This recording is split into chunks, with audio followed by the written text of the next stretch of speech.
Shalom, bien-aimés dans le Seigneur. Je suis content de vous partager cette parabole, Matthieu 13, et c'est qu'est-ce que nous pouvons retenir. Alors aujourd'hui, nous commençons avec le tout premier parabole, c'est Matthieu 13, verset 3 au verset 23. 20 versets où Jésus parle d'une parabole. Et dans cette parabole, Jésus parle de l'importance de la parole de Dieu et ce que nous faisons de cette parole de Dieu.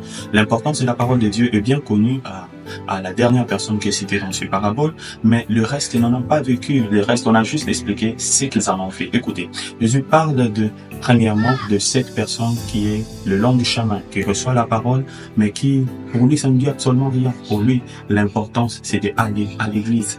Pour lui, l'importance, c'est d'aller prier, c'est d'aller à l'église, c'est d'écouter la parole de Dieu. Ce que les gens sachent qu'il prie quand même, mais ce qu'il entend ne lui dit absolument rien. Ce qu'il reçoit ne lui dit absolument rien. Il n'en a que faire de cette parole de Dieu. Et cette personne-là, le diable vient, il vole cette parole et il se bat avec. Il ne peut pas vivre l'importance de cette parole de Dieu.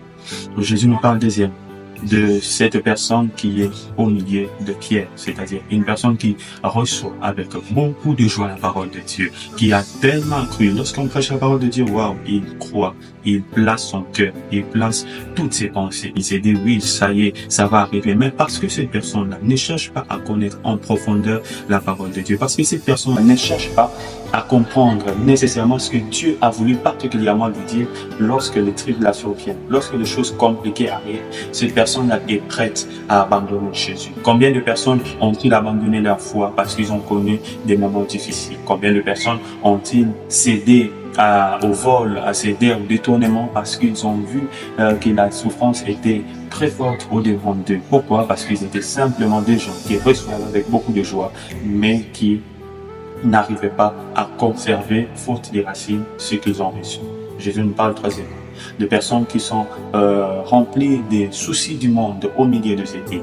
Ces personnes-là reçoivent la parole de Dieu, mais pour eux, ce qui importe, c'est qu'ils puissent arriver à leur fin, c'est qu'ils puissent voir leurs problèmes être réalisés, peu importe le moyen. Ils sont tellement remplis des soucis du monde et que la tristesse va envahir facilement leur cœur. Lorsqu'ils manquent de l'argent, ils sont tristes, ils mettent à côté la parole de Dieu.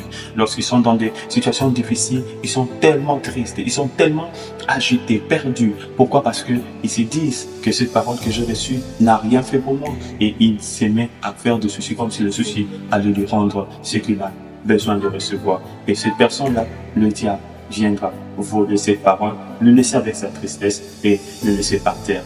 Et Jésus nous parle troisièmement de cette personne qui est la bonne terre. La bonne terre. Il reçoit la parole de Dieu, il les conserve en lui. Cette bonne terre devient bonne terre comment? Parce qu'il est préparé à recevoir la parole de Dieu.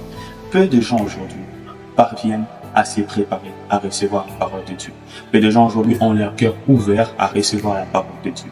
Peu de gens aujourd'hui savent que faire de la parole de Dieu. Beaucoup de gens reçoivent simplement. Pourquoi tu écoutes la parole de Dieu? Oui, j'écoute simplement, mais c'est pour construire notre vie. Et lorsque cette parole-là rencontre notre cœur comme bonne terre, elle produit des fruits. Bien aimé, la parole de Dieu, elle paie. La parole de Dieu, elle change de vie. La parole de Dieu, elle élève. La parole de Dieu, elle transforme. Et c'est pourquoi, bien aimé, je vous invite à aimer la parole de Dieu, surtout à savoir que faire de cette parole de Dieu que vous recevez. Soyez de bonne terre et produisez des fruits. Que Dieu bénisse abondamment.